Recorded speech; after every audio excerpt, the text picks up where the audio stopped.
Now, the foreign ministers of the Shanghai Cooperation Organization, or the SCO, have gathered in Tashkent. They are laying the groundwork for the leadership summit in September later this year. There will be meetings, closed-door discussions, bilaterals, photo opportunities and also expansion. China and Russia want to include Iran and Belarus to the grouping. Now remember, this of course is a very unique group with some partners dealing with bilateral and regional conflicts of their own. What's interesting is that there's Pakistan, there's China, there's also this country that is presently at war in Ukraine, Russia. And India is also a part of the group which has followed an independent line of diplomacy in the US-Russia divide. Now, how is the world's largest regional geopolitical grouping keeping up the balance? What does the expansion mean for the West? And how is the West taking SCO's expansion? We'll be addressing all of this. Hello and welcome to WION Full Context. I'm your host, Mohammed Saleh. And this edition, we'll be talking about the Shanghai Cooperation Organization.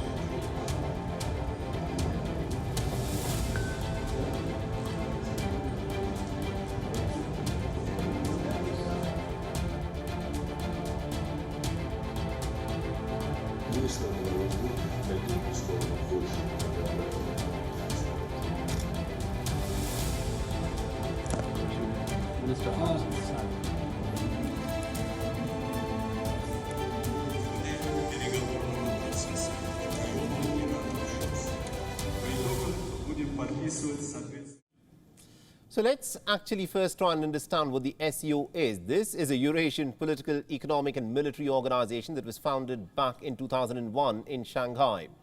Now, the organization was founded by the leaders of China, Russia, Kazakhstan, Kyrgyzstan and Tajikistan with an aim of establishing effective cooperation across several key areas like politics, trade, the economy, research, technology and cultures, along with education, energy, transport, tourism and environmental protection. Now, the SCO presently comprises of 8 member nations. These include India, Pakistan, Kazakhstan, China, Russia, Kyrgyzstan, Tajikistan and Uzbekistan. Now, the SCO counts 4 observer members, and these are Afghanistan, Belarus, Iran and Mongolia. And it also has 6 dialogue partners, which includes the likes of Azerbaijan, Armenia, Cambodia, Nepal, Turkey and Sri Lanka. Now, apart from the founding members, Uzbekistan joined the group later as a permanent member. India and Pakistan are the latest inclusion to this organization, and they joined in 2017. This, of course, has added about 1.45 billion people to the SCO, making the group cover nearly about 40% of the world's global population. Now, both of these nations, remember, had signed memoranda for becoming a permanent member in 2016. The Shanghai Cooperation Organization Charter was signed during the St. Petersburg SCO summit in June 2002 and entered into force on the 19th of September back in 2003. Now, the SCO's main goals are these: strengthening mutual trust and neighborliness amongst member states, promoting their effective cooperation, making joint efforts to maintain and ensuring peace, security and stability in the region, and also moving towards a fair and a rational international world order. Now, the SCO pursues its internal policy based on the principles of mutual trust, benefit, equality, consultations, respect for diversity and also a desire for common development, while its external policy is conducted in accordance with the principles of non-alignment, non-targeting any third country and also openness. Now, the heads of the State Council is the supreme decision-making body at the SCO. It meets once a year and adopts decisions and guidelines on all important matters of the organization. Now, the SCO heads of the Government Council meets once a year to discuss the multilateral cooperation strategy in priority areas. They also try to resolve the current important economic and other cooperation issues and also approve the organization's annual budget. Now, the SCO's official languages are Russian and Chinese. The body holds several meetings at different levels. The heads of parliament, secretaries of security councils, ministers of foreign affairs, defense, emergency relief, economy, transport are various others. The organization has two permanent bodies, the SCO Secretariat that is based in Beijing and the anti-terrorism structure that is based in Tashkent.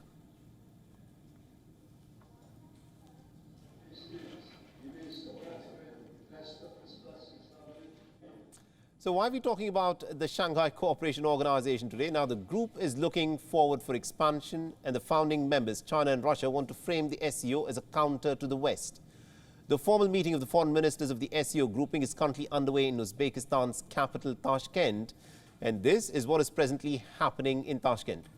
Now, ahead of the formal meeting, the foreign ministers of India, Pakistan, China were all seen sitting in what is known as the holding room. These are very interesting visuals to look out for the body language of the many foreign ministers who are present. The Indian Foreign Minister S. Jaishankar is also present, along with the Pakistani Foreign Minister Bilawal Bhutto Zardari, who's also present there. Now, in an exclusive video by WION, we can of course see the foreign ministers of India and Pakistan sitting diagonally across each other, but not talking to each other. Now, this is also the first time for S. Jaishankar to be meeting with Pakistan's new foreign minister. However, bilateral meetings between the two countries seem pretty uncertain at this point of time. The Indian External Affairs Minister has only held one bilateral so far on the sidelines of the SCO foreign ministers meeting. Dr. S. Jaishankar meeting with Foreign Minister of Kazakhstan, and both the leaders have acknowledged the advancements that have been achieved in the bilateral ties between the two nations. Now, taking to Twitter, the Indian External Affairs Minister said that the current global situation demands for a stronger Indo-Kazakh cooperation. Meanwhile, just ahead of the foreign ministerial meeting, Russian Foreign Minister Sergei Lavrov said that both Russia and Uzbekistan wish to establish closer relationships with Afghanistan. The comments by the Russian Foreign Minister were made after he met with the Uzbek President in Tashkent yesterday.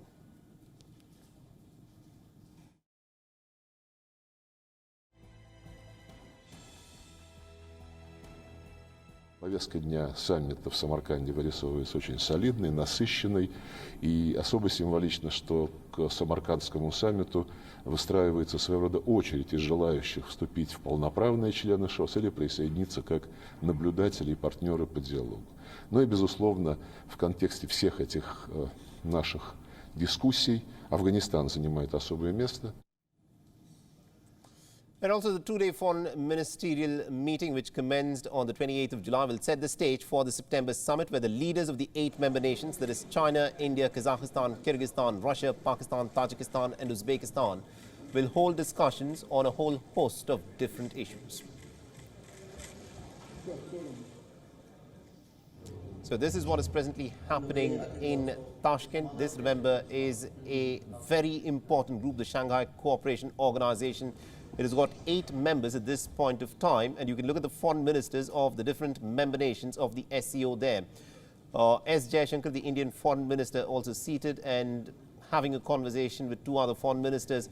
And also the Pakistani foreign minister, Bilawal Bhutto Zardari, also is seen in this video. Very interesting to note the body language of the foreign minister. And this is an interesting dynamic that is presently playing out. Remember, the SCO organization's meeting is also happening in the backdrop of the Russian war in Ukraine. That, of course, is going to be a huge focus. And also to give us more insights in terms of what we can, of course, expect, we are joined in by WION Siddhant, who's joining us live on this broadcast. Now, good afternoon to you, Siddhant. This is a crucial meeting of the foreign ministers of the SCO member nations that is presently underway in Tashkent. What is India expecting out of this?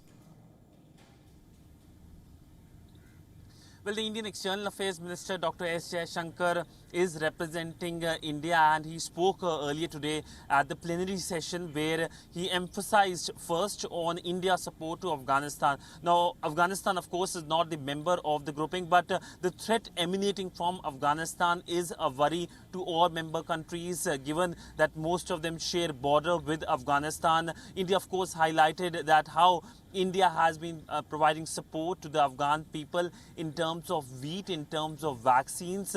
Now, we know that while there is no formal recognition of the Taliban regime by New Delhi, and this is something that is not expected to happen for a long time, what India has been doing is sending sending support despite not recognizing Taliban regime, which is a significant practical step on the ground. Secondly, the Indian External Affairs Minister welcomed the fact that Iran will soon become the member of the grouping. We know that this September, when the summit takes place in Uzbekistan, Iran will officially become the member. And what the Indian External Affairs Minister talked about was that the Chabahar port, which of course has been built with Indian help, can be used by other SCO member countries to get connectivity, access to the Persian Gulf, to the Indian Ocean. And we know that how much India is invested in terms of the financial support, but also diplomatically, because it provides India that much needed westward connectivity to Iran and also to Central Asian countries, to Afghanistan as well, and is a crucial component of the north-south international transport corridor that connects Moscow to Mumbai. Absolutely indeed, Siddharth. Do continue to stay on with us, because this of course is a very interesting grouping, the foreign ministers of which are meeting presently in Tashkent today. And we're also joined by Mr. Vijaykumar Namibia, who's a former deputy NSA, who's joining us on this broadcast. Mr. Namibia, thank you very much indeed, sir, for taking time out and speaking to us on WION. Now, the Shanghai Cooperation Organization is a very interesting sort of a grouping. 40% of the world's population is, of course, represented by this one single group. Now, it has Russia, China and India amongst other member nations. A total of 8 members constitute this group in the backdrop of the Russian war in Ukraine, and also with the efforts that the West has been trying to, in some ways isolate Russia. We're looking at the foreign ministers of this particular grouping meeting in Tashkent today. What do you read out of this, sir? Well, looking at the emergence of the Shanghai Cooperation Organization from a purely regional organization that it was in the original membership, Central Asia and China as well as Russia, it has now become more trans-regional, as it were, with the inclusion of India, Pakistan and now Iran. Now, the subtext at the original stage, when it was a security structure, was really to safeguard, as it were, the interests of China and Russia in Central Asia in the context of some of the efforts by some of the Western nations to get their interests there, secured there. So that has, in a sense, widened to a large extent. More recently, of course, the RATS has resulted in much action on terrorism, but anti-terrorist activities. But more recently, I think it has moved from being a purely security structure to a geopolitical structure, mainly undergirding China's interest and to an extent Russia's interest. Now, how this can be, in a sense, balanced out is the important element. And now with the expansion to cover Iran also, I think you will see a new dimension come in. Now, for example, at today's meeting, the most recent meeting, you just mentioned that that External Affairs Minister Jaishankar welcomed the membership of Iran and then talked about connectivity, particularly through Chabahar.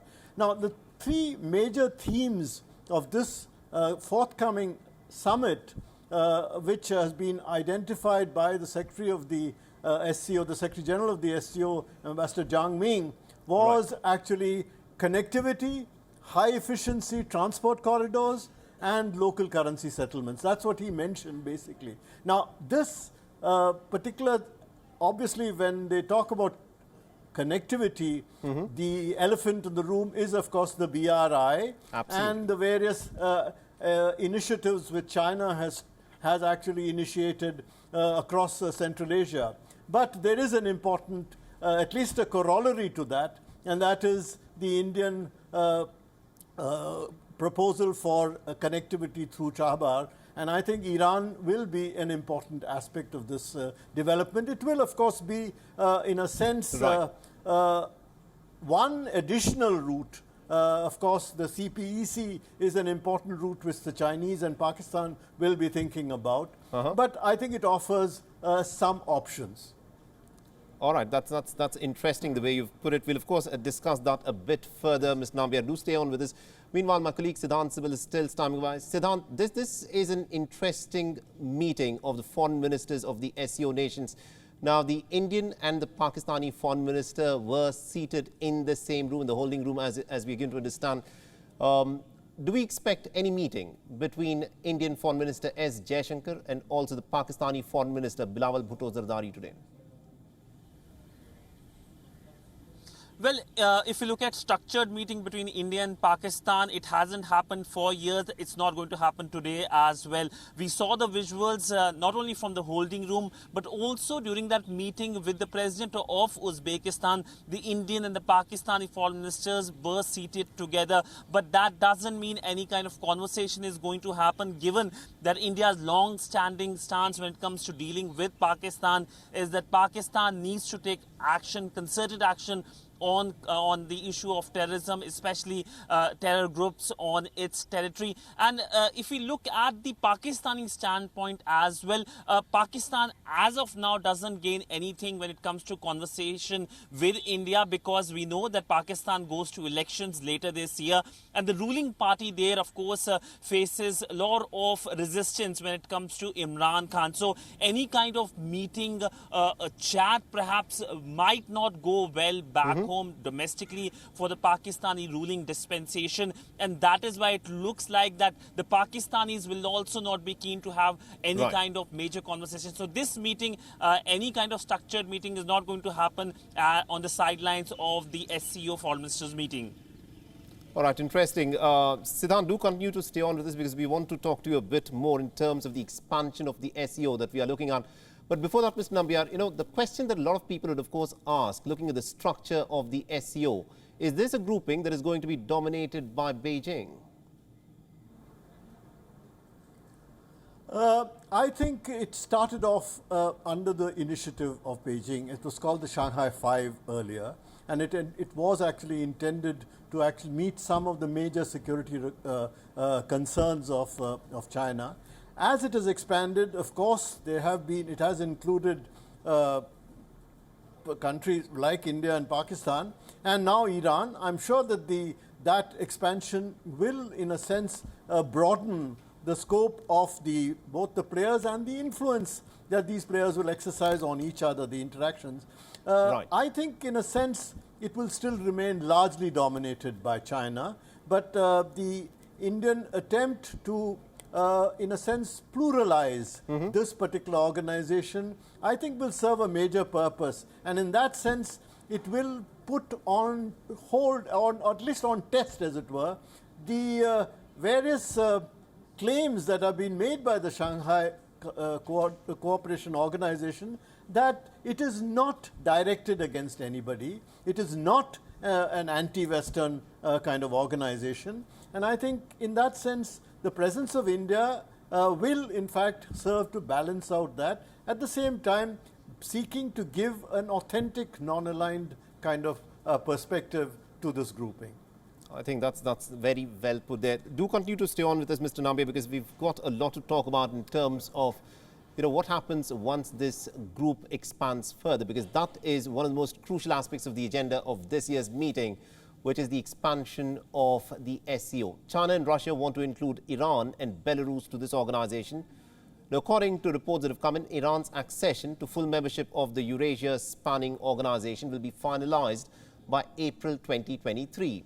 This will happen after the signing of the first memorandum of obligations at this year's Samarkand summit that will take place in the month of September.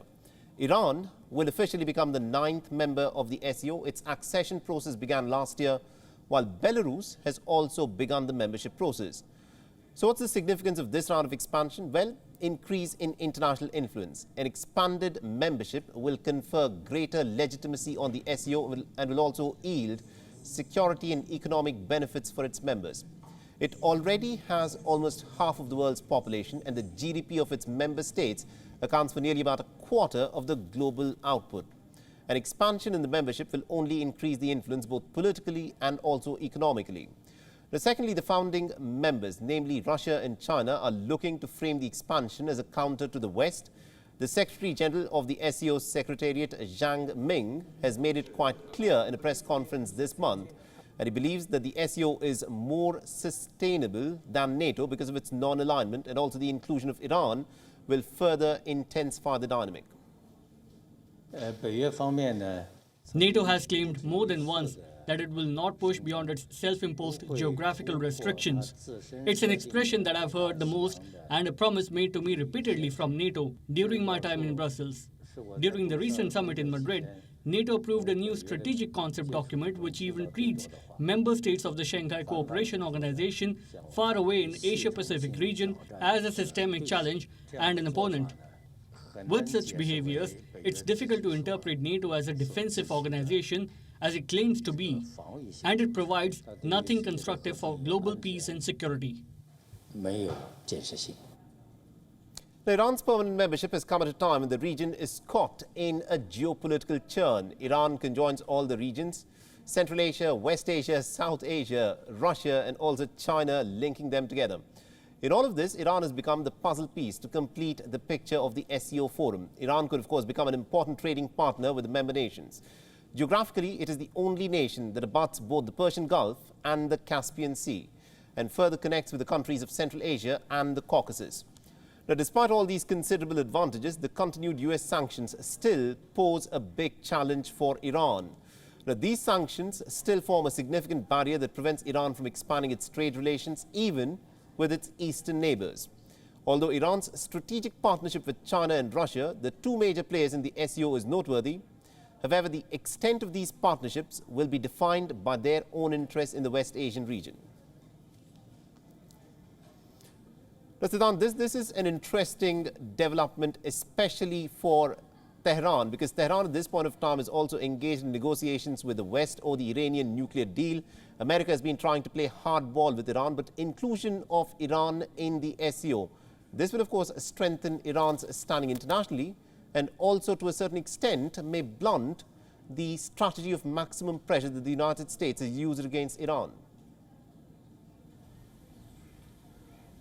Well, yes, two things. First, of course, this is a second major expansion of the SCO since 2017, because remember, it was in 2017 that the group expanded with the inclusion of India and Pakistan. The group, of course, is already very large in terms of the population, in terms of geographical size, covers almost more than half of Asia. And now with the inclusion of Iran, the second aspect, which is the rise of the new world order, in which Russia and China are playing a key role in terms of the BRICS, in terms of the SCO, and both Beijing and Moscow are heavily invested in this new geopolitical changes, or of course rise of the new groupings, something that goes counter to groupings like the G7. Now, where does India stand? India is in BRICS, it's in SCO, it has been regularly invited at the G7, and of course it's part of the Quad, I2U2. So the West and the East, important groupings, India is there. But the big question is when it comes to the increasing friction between Russia and the West, China and the West, where does India is going to bet is the big question, and perhaps a decade will be enough to tell that. I think that's an interesting pressure point that you've raised within the SCO. As you said, a decade from now we'll of course know as to what the internal dynamic of the Shanghai Cooperation Organization will of course be.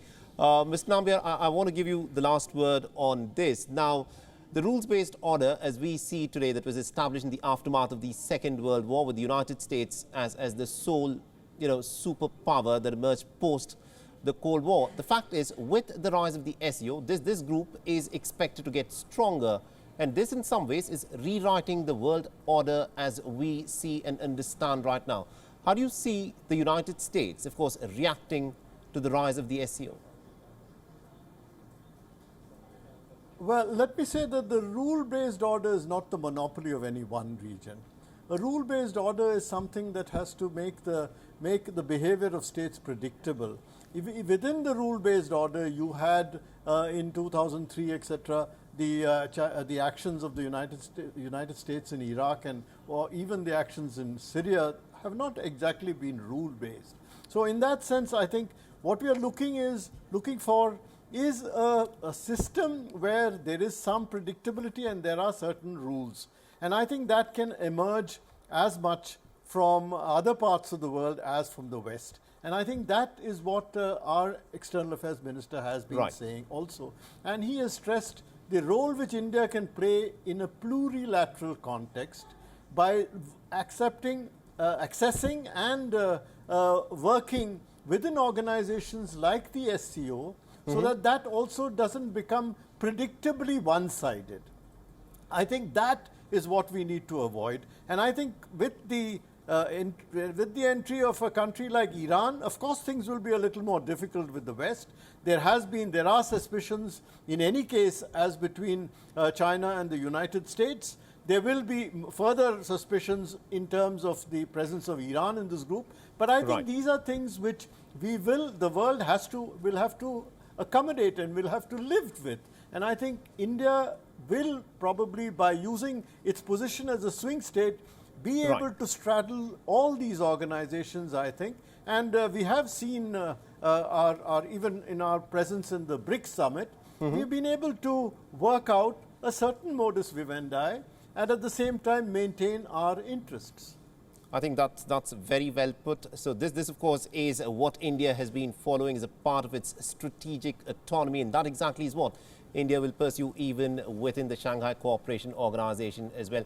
Thank you very much indeed to both Mr. Nambiar and also to Siddhant Sibil for joining us in this broadcast. This of course was taking a look at the Shanghai Cooperation Organization. The foreign ministers of the 8 member nations are presently meeting in Tashkent. This is an interesting grouping that in many ways could redefine the decades to come. Thanks for watching.